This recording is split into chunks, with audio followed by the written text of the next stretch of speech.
गर्भधान संस्कार का मेन चीज पति पत्नी दोनों को भक्त होना चाहिए। शास्त्र तो कहते हैं कम से कम 50 माला करनी चाहिए, कृष्ण भक्ति करो।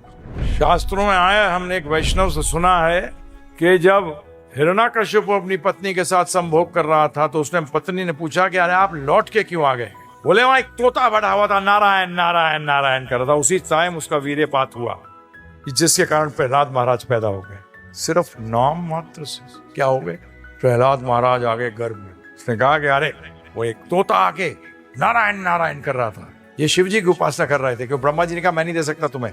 तो शिव जी के पास पहुंच गए तो तोता जो थे वो आके तंग कर रहे हैं इनको। गर्भदान का मतलब है कि हम एक जीव को लाना चाहते हैं, एक आत्मा को लाना चाहते हैं जो कि कृष्ण भक्त बने। कौन सोचता है ऐसा?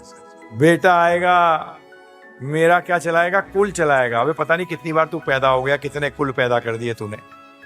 अभी आप सब जो बैठे हो ना किसी के पित्र हो। क्या हो? पित्र हो।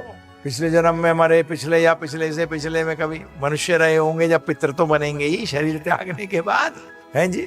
तो ये गर्भधान संस्कार का तो यही मोटिव होता है कि पूरी तरीके से कृष्ण भावना अमृत में रहकर, और इसी उद्देश्य से सिर्फ काम वासना से पैदा नहीं होना चाहिए। हम लोग सब काम वासना से पैदा हुआ, इसीलिए भक्ति में इतनी प्रॉब्लम आती है, क्योंकि जैसा बीज डालोगे वैसे ही तो होगे। फिर उसके बाद जब तक शिशु गर्भ में है तो भागवतम पढ़नी चाहिए, वो भी बेटर क्या है, उच्च स्वर में। क्योंकि इसका मैं उदाहरण दे चुका हूँ। प्रहलाद महाराज को नारद जी ने उनकी माँ को शास्त्र उपदेश दे रहे थे, वेदों के उपदेश दे रहे थे, सुना रहे थे, और वो अंदर बैठ के सुन रहे थे।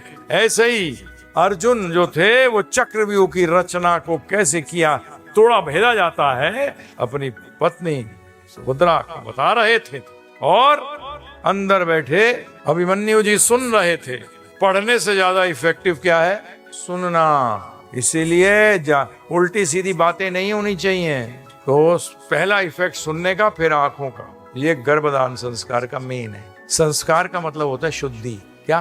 तो 16 मुख्य हैं, उनमें से पहला गर्भधान। इसमें बुजुर्गों का भी आशीर्वाद लिया जाता है, गुरु वर्ग का आशीर्वाद लिया जाता है। आज का है, फिर वो आशीर्वाद देते हैं, ऐसी कहा गया है।